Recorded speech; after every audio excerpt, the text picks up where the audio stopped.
El corcho sobre el río, por Virgilio Díaz Grullón. Cuento número 80 de los que debes leer para pertenecer al taller literario Narradores de Santo Domingo, en la voz de Maki Farida Hama. Apenas transcurrió ese espacio de tiempo, sin medida ni definición posible, que sucede al instante preciso de despertar, y durante el cual parece que recogemos los trozos dispersos de nuestra mente y los unimos con rapidez mágica para formar de golpe el rompecabezas de nuestro mundo consciente. Tan pronto se sintió vivo una vez más y recordó que se llamaba Luis Almóvar, y se le reveló que justamente amanecía el día 12 de julio. Saltó de la cama y caminó con decisión hacia el lavabo que se levantaba en un rincón de la estancia. No fue sino después de haberse salpicado la cara con agua fresca, y mientras buscaba tientas la colgaba a su lado, cuando reparó a través de los ojos entrecerrados en el sobre blanco que reposaba en el suelo, junto a la puerta cerrada de la habitación. Con el rostro húmedo todavía y la toalla entre las manos, se acercó a la carta, mirándola fijamente, como hipnotizado. Aún antes de levantarla del suelo y de que sus ojos de miope pudieran recorrer las letras menudas que se apiñaban en el sobre, supo que la carta era de Laura. Se arrodilló a su lado y, sin tocarla todavía, leyó su propio nombre en aquellos rasgos firmes y apretados que tanto conocía. Permaneció un rato inmóvil y luego se sentó lentamente en el suelo, abrazadas las rodillas, con el mentón descansado sobre ellas. La carta debía estar allí desde la tarde del día anterior, pero como él llegó después del anochecer y se acostó a oscuras, no lo había notado. Un escalofrío le recorrió la espalda y lo forzó a apretar maquinalmente los brazos contra el cuerpo. Sintió que una breve lucha se libraba en su interior. De un lado, sentía el deseo casi irresistible de enterarse una vez más, con las mismas quejas y recriminaciones, que debía evitar un nuevo encuentro, con expresiones de dolor demasiado conocidas. En el fondo, tenía la certeza de que cuando se toma una decisión como la que él había adoptado, era preciso defenderla de toda contingencia, ampararla contra toda debilidad. Y allí, dentro de aquel sobre cerrado, se adivinaba la presencia de una trampa, de un llamado a la blandura y a la conmiseración. No iba a leerla. Por nada del mundo cometería esa equivocación. Y además había otra cosa. La carta era una prueba de una relación personal que él pretendía borrar sin dejar rastro. Las otras, las que había conservado hasta poco antes, encerradas en el armario, habían sido cuidadosa y totalmente destruida. Era preciso hacer lo mismo con aquel postrer vestigio del pasado. Sin vacilar un instante más, tomó el sobre cerrado, se incorporó, fue hasta el lavabo y lo rompió en trocitos menudos, dejándolos caer en el recipiente de loza. Luego abrió la llave del agua y observó por el desagüe, en un remolino vertiginoso de agua, papel y tinta emborronada.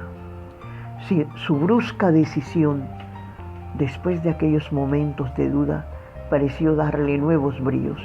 Se abalanzó casi sobre la ropa que permanecía doblada en la silla junto a la cama. Comenzó a vestirse rápidamente. No estaba asustado, ni sentía temor. No, por el contrario, lo embargaba una grande, fría y decidida determinación. Había resuelto hacerlo y lo haría, cuanto antes mejor. El hecho de que aquel mismo día iba a preparar el escenario para asesinar calculada y alevosamente a un ser humano no parecía afectarle mayormente. Si a Luis le hubieran preguntado en qué momento preciso había decidido matar a Laura Vindaya, no hubiera sabido responder. Pero como es natural, nadie le había hecho aquella pregunta. Ni siquiera él se la había formulado a sí mismo. Hay cosas que no tienen fecha de nacimiento, ideas cuyo origen es imposible determinar.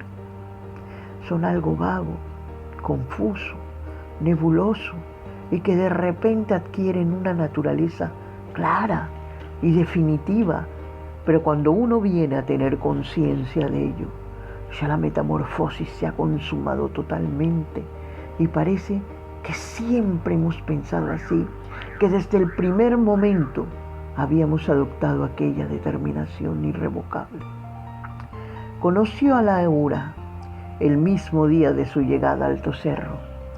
Había aceptado el cargo de director de la escuelita rural a raíz de completar sus estudios de bachillerato y se trasladó a aquella aldea enclavada en la sierra. Como había realizado siempre todo acto de su existencia, dejándose arrastrar por la corriente de la vida, sin resistirse a los acontecimientos, como flota un corcho en la corriente del río. Alquiló un cuarto en el único hotel del pueblo y se entregó sin entusiasmo a la rutina diaria de la labor escolar. Su vida se impregnó de monotonía. Todas las mañanas se levantaba con el alba, desayunaba frugalmente y hacía a pie el recorrido hasta la escuela distante, 3 kilómetros del poblado. A las 8 menos 10 minutos, invariablemente, abría las puertas de madera y se sentaba en la silla de guano. Tras de la mesa, en espera de los niños, eran 46, de edades que oscilaban entre 7 y 12 años, y ni siquiera conocía sus nombres. Les atribuyó un número a cada uno y con eso le bastaba. Las horas se extendían elásticas, interminables, mientras repetía sin mirar a su infantil auditorio las mismas nociones elementales, primitivas, que vagamente recordaba haber oído muchos años antes, en una voz apagada que sonaba como la suya y que como ella parecía rodar sin tocarlas por encima de las pequeñas cabezas que se amontonaban frente a la mesa hasta perderse suavemente en la nada y en el olvido.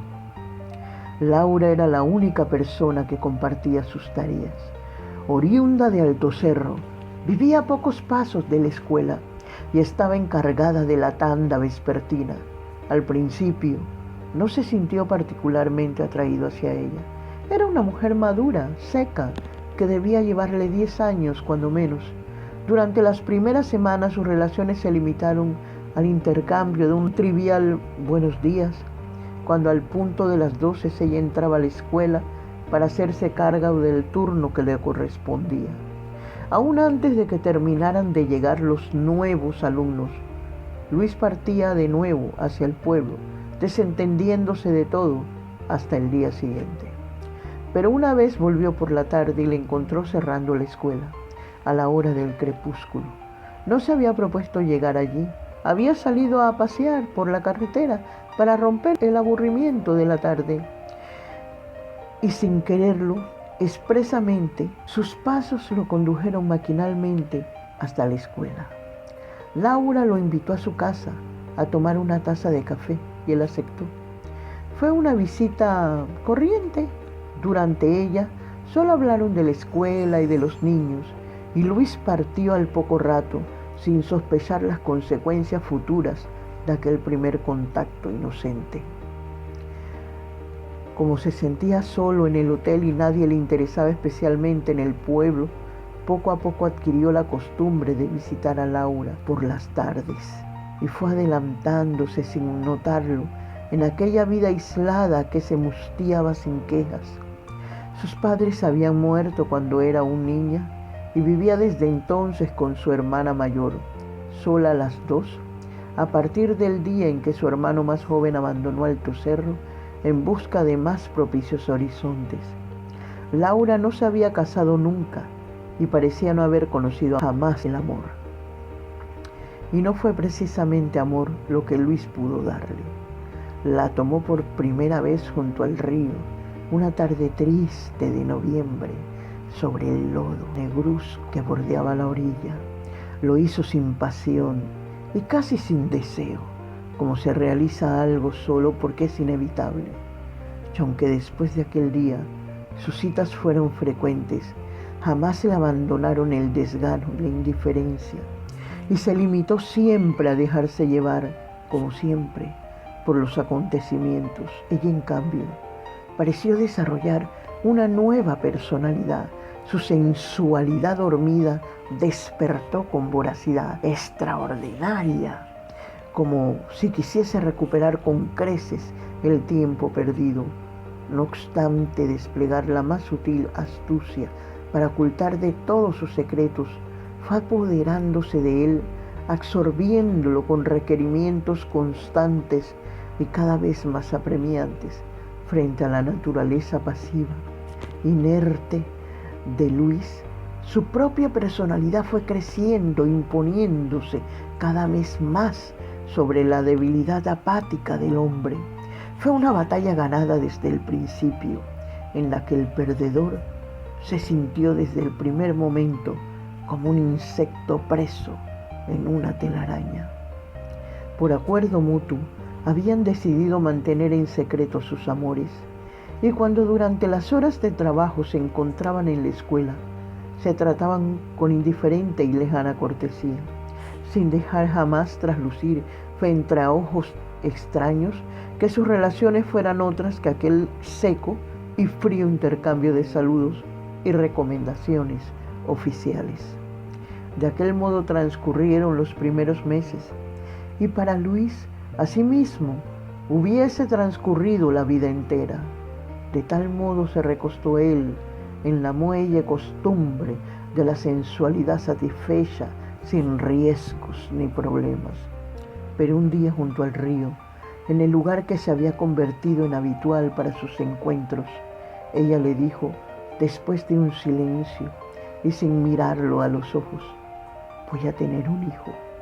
Al principio él no pareció entender lo que oía, pero cuando segundos más tarde aquello se abrió paso en su cerebro y pudo medir en toda su magnitud el sentido de aquella frase, sintió una profunda y violenta sacudida. Fue como furia violenta contra sí mismo y aberración hacia la mujer. Lo invadieron de súbito.